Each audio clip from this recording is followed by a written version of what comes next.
Pemirsa, Indonesia memblokir penggunaan Grok, chatbot berbasis kecerdasan buatan milik Elon Musk. Langkah ini diambil lantaran ditemukan penyalahgunaan dalam manipulasi foto menjadi konten pornografi palsu tanpa persetujuan.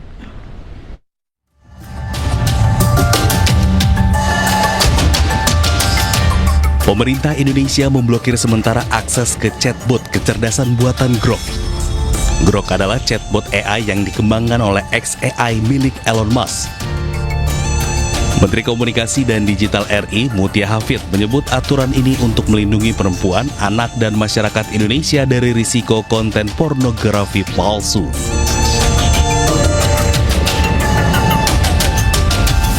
Tidak hanya Indonesia, pemerintah Malaysia juga mengeluarkan kebijakan memblokir sementara akses ke Grok.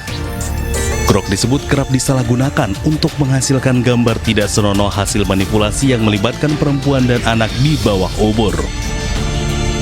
Tak hanya Indonesia dan Malaysia yang geram, rupanya Inggris juga merasakan hal yang sama. Bahkan Inggris siap menjerat pidana siapapun yang membuat gambar intim tanpa persetujuan dengan menggunakan AI lewat undang-undang baru. Menanggapi banyaknya negara-negara yang melakukan pemblokiran akses Grok, Grok mengeluarkan pernyataan bahwa mereka berkomitmen untuk membuat platform X aman bagi semua orang. Selain itu, mereka juga tidak akan mentolerir eksploitasi seksual anak-anak. Kita awali ini sore dengan informasi banjir melanda ratusan perumahan Taman Cikande, Kabupaten Tangerang, Banten. Debit air menggenangi rumah warga dengan ketinggian hampir 2 meter.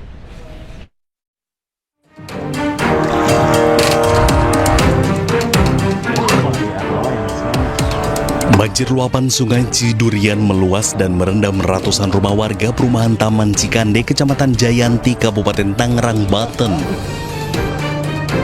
Ketinggian banjir pun bervariasi antara 80 cm hingga 2 meter.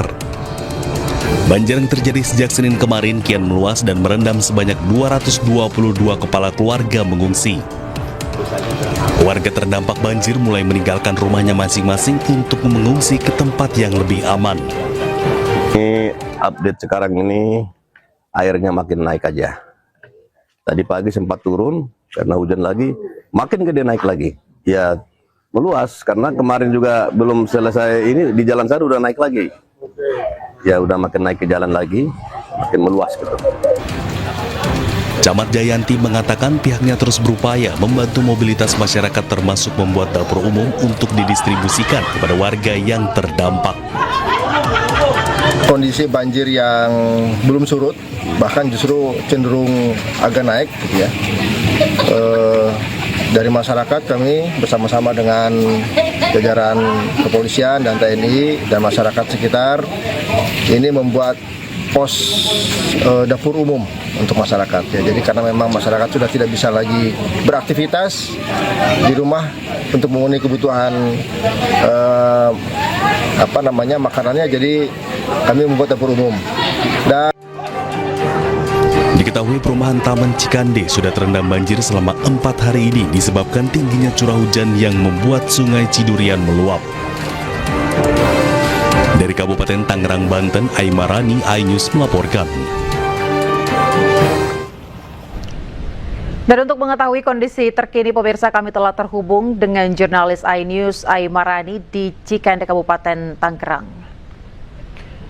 Ya, selamat sore Aimarani. Seperti apa dan berapa tinggi debit air banjir di sana? Ya, selamat sore pemirsa. Bahwa hari ini hingga menjelang sore hari ini bahwa debit air yang merendam perumahan Taman Cikande saat ini justru mengalami peningkatan dari sebelumnya yang paling maksimal adalah sekitar 200 cm atau 2 meter, sekarang mengalami peningkatan hingga 220 cm. Berbagai upaya terus dilakukan bantuan terhadap para korban banjir, yaitu dengan pemberian bantuan makanan dan santunan kepada para korban. Tadi juga kita melihat beberapa bantuan logistik yang disediakan oleh dapur umum yang disediakan oleh warga sudah didistribusikan oleh para relawan masyarakat sekitar perumahan ini. Dapat saya sampaikan juga bahwa di kondisi terendah, kondisi yang makin parah, yaitu ditambah selain ketinggian air meningkat juga masih ada debit air Sungai Kudurian yang terus mengalami peningkatan arus yang dimana sungai ini adalah akses dari kiriman dari Bogor. Masyarakat saat ini memang terbagi dalam beberapa posko, yaitu mereka mengungsi di beberapa balai warga dan juga tetangga sekitar yang tidak terdampak banjir.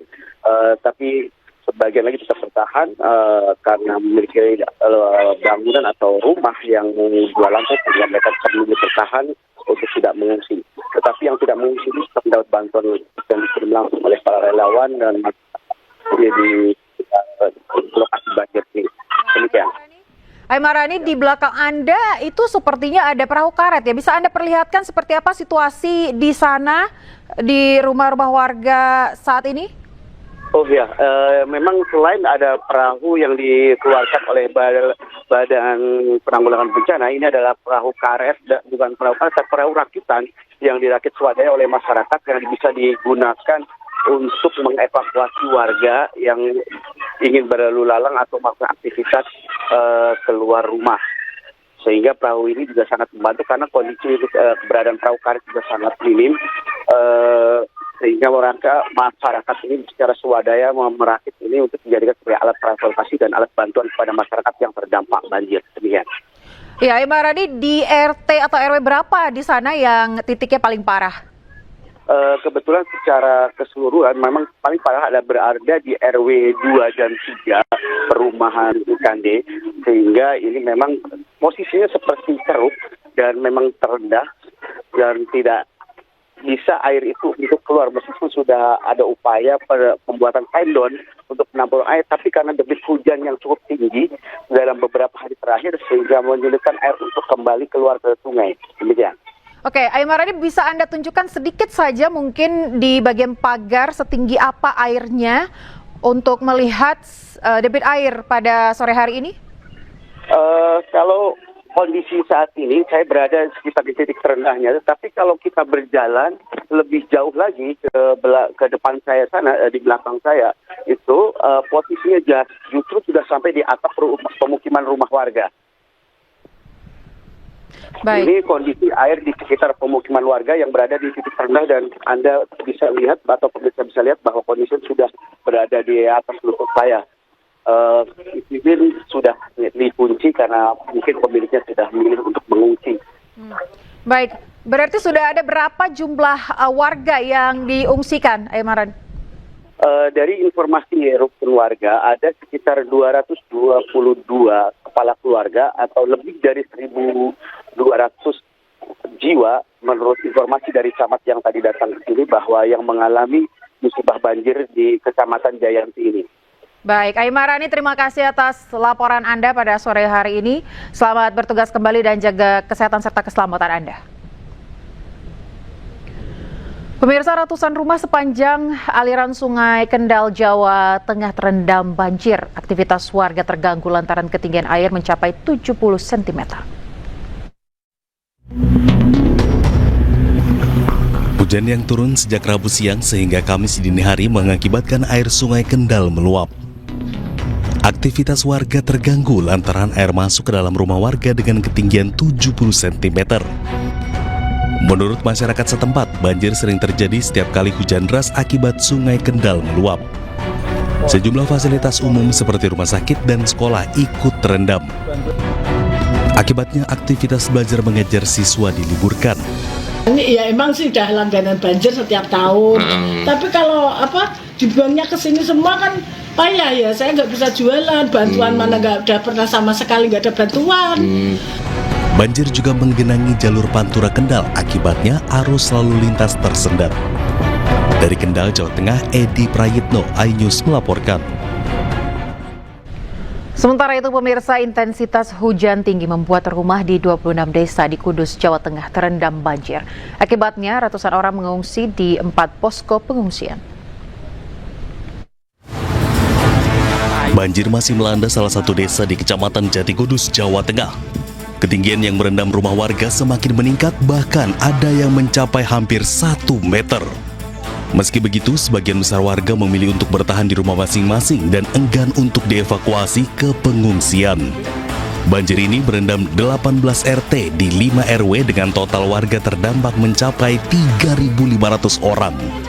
Saat ini desa sudah menyiapkan lokasi pengungsian dan mendirikan dapur umum. Semuanya sekitar 3.500-an terdampak banjir. Seluruh warga saya sekitar 3.500. Untuk ini, mitigasi bencana Pak, apakah sudah disiapkan dari mulai dapur umum, posko, dan kira-kira titiknya di mana Pak? Titiknya ini pengungsian di Gedung Muslimat Loram Kulon Mas, Jedes Kapuan sementara. Karena di wilayah kami tidak ada tempat untuk membuat dapur umum maupun untuk tempat pengungsian, semuanya.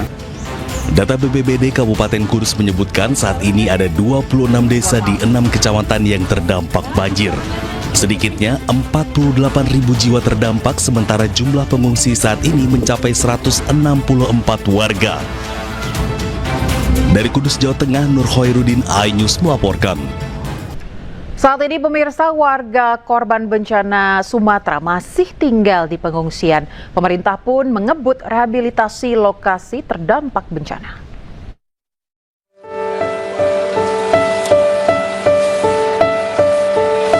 Hampir 2 bulan sudah sejak bencana banjir dan tanah longsor menerjang Aceh, Sumatera Utara, dan Sumatera Barat. Hingga kini, warga masih tinggal di tempat-tempat pengungsian yang didirikan oleh pemerintah. Mereka masih menantikan bantuan rumah yang dijanjikan pemerintah.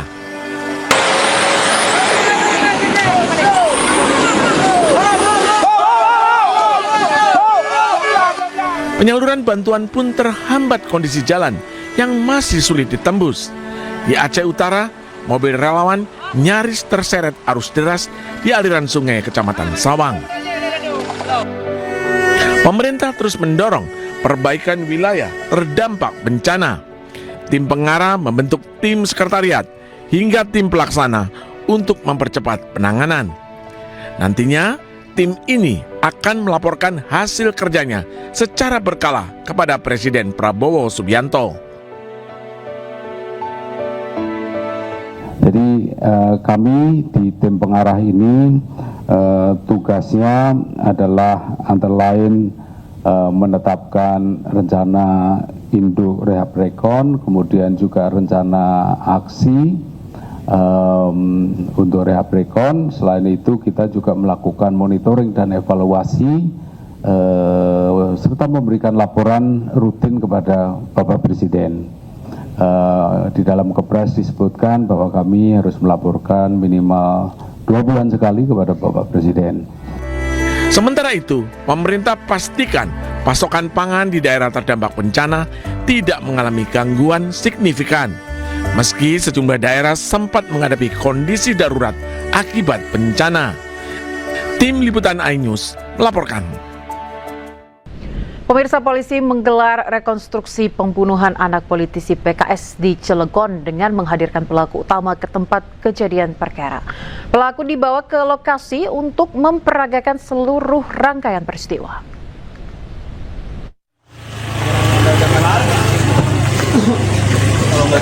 Mbak, silakan.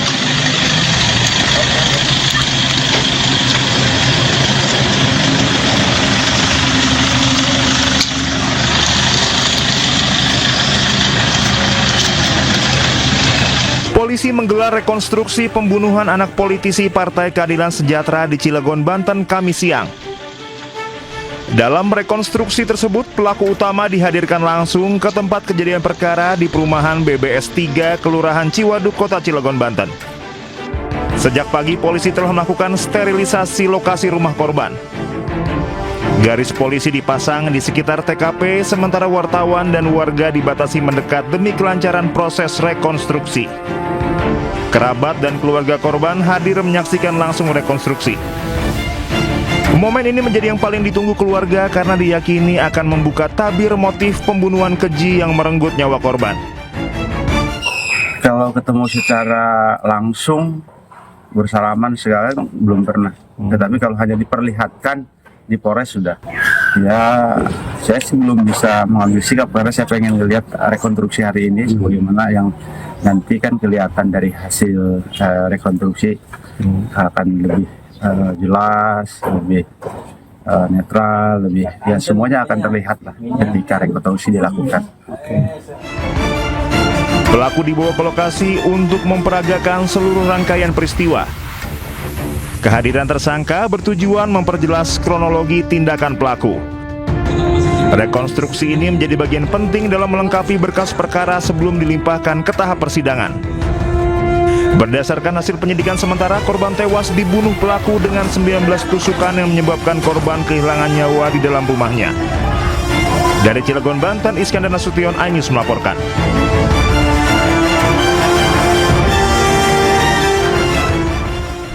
Ya, dan untuk mengetahui informasi terkini, kami telah terhubung dengan jurnalis iNews Iskandar Nasution di Cilegon, Banten. Selamat sore Iskandar, seperti apa proses rekonstruksi pada sore hari ini? Apakah sudah selesai? Ya, baik Ayah. Selamat sore pemirsa. Dapat saya informasikan bahwasanya beberapa waktu lalu pihak Polres Pandeglang, Polres Cilegon maksud saya, melakukan rekonstruksi pembunuhan seorang anak putri PKS, di mana rekonstruksi ini dilakukan sebanyak 36 adegan. Polisi juga memeriksa beberapa sejumlah saksi seperti pembantu rumah tangga yang juga dimintai keterangan saat proses pemeriksaan tadi. Nah, dalam pemeriksaan ini pelaku HA sendiri tampak menggunakan kursi roda, dan pelaku sendiri juga tanpa tidak berdaya gitu, dan sempat dibawa oleh petugas medis karena memang informasinya pelaku sendiri mengalami patah tulang kaki saat melakukan pencurian di rumah anggota dewan yang setelah dilakukan pencurian pertama ini. Dalam adegan tersebut, dalam rekonstruksi tersebut, pihak orang tua korban sempat menanyakan kepada pelaku mengapa dia tega menghabisi nyawa anaknya, sementara anaknya masih kecil dan tidak mengetahui hal apapun terkait apa yang diinginkan oleh si pelaku. Ayah. Baik, apakah ada fakta baru yang ditemukan pada saat rekonstruksi? Ya, menurut Kasat Reskrim Polres Cilegon sendiri, hingga saat ini tidak ada fakta-fakta baru, di mana hal ini sesuai dari pernyataan dari pelaku sendiri, di mana dirinya melakukan pencurian, namun korban diketahui oleh korban dan akhirnya korban hilang. Pelaku hilang dan mencoba melakban mulut korban hingga akhirnya korban mengalami penganiayaan oleh pelaku sendiri dengan melakukan penusukan sebanyak 19 penusukan. Ayah. Berapa lama proses rekonstruksi tadi dilakukan? Ya, dari pantauan kami tadi rekonstruksi berjalan kurang lebih 1 jam, karena sempat juga tadi adegan dilakukan oleh pemeran lain, di mana korban, maksud saya, di mana pelaku tidak bisa melakukan adegan tersebut karena kaki pelaku sendiri mengalami luka begitu, dan akhirnya digantikan oleh pemeran pengganti. Dan dapat saya gambarkan bahwasanya pelaku sendiri sempat kabur melalui pagar, dan dia berjalan seperti biasa. Lalu beliau melintasi jalan di sisi kanan rumah korban, dan akhirnya pelaku menggunakan sepeda motor dan melintasi jalan setapak ini. Dan korban dan pelaku sendiri langsung kabur dan meninggalkan dan tidak membawa apapun dari rumah korban sendiri. Ayah. Baik Iskandar Nasution, terima kasih atas laporan Anda pada sore hari ini. Selamat bertugas kembali. Kita ke informasi lain, pemirsa. Pembongkaran tiang monorel yang terbengkalai di sepanjang Jalan Rasuna Said sudah dimulai. Upaya itu dilakukan Pemprov Jakarta sebagai bagian dari penataan kembali kawasan serta pemulihan estetika kota. Sebanyak 109 tiang monorel di sepanjang Jalan Rasuna Said dibongkar secara bertahap dan nantinya akan dilanjutkan pembongkaran tiang monorel di kawasan Senayan. Pembongkaran ditargetkan rampung pada September mendatang dan dilakukan di malam hari guna mencegah kemacetan lalu lintas. Pemprov DKI Jakarta menganggarkan 100 miliar rupiah, di mana 254 juta untuk pembongkaran tiang monorel dan sisanya untuk penataan jalan, revitalisasi trotoar, hingga peningkatan lampu penerangan.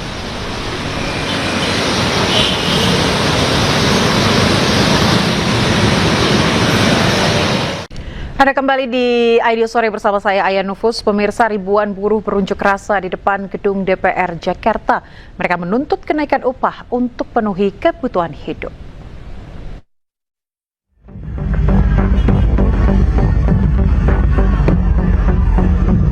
Ribuan buruh berunjuk rasa di gedung DPR dan Kementerian Ketenagakerjaan. Mereka menuntut upah minimum Provinsi Jakarta 2026 direvisi menjadi 5,89 juta rupiah yang mencerminkan 100% kebutuhan hidup layak. Para buruh menganggap UMP Provinsi Jakarta tak cukup untuk memenuhi kebutuhan hidup di Jakarta, apalagi bagi mereka yang telah berumah tangga dan memiliki tanggungan. Rupiah per bulan. Jadi Jakarta itu kota yang mahal. Gubernur Pramono Anung harus paham itu, bahwa orang yang bekerja di Jakarta dengan pendapatan 5,73 juta itu nombok. Kalau mengacu kepada KHL saja, nomboknya 160.000. Kita semua, kamu semua, siapapun yang kerja di Jakarta, hidup untuk nombok. Bahkan kan memalukan. Harusnya gubernur kan lihat dong, lihat upah di sekitar Bekasi. Tuntutan juga ditujukan kepada DPR untuk segera mengesahkan RUU Ketenagakerjaan dan menolak usulan pilkada lewat DPRD. Dari Jakarta, Naura Syafika, Eri Nugraha, iNews melaporkan.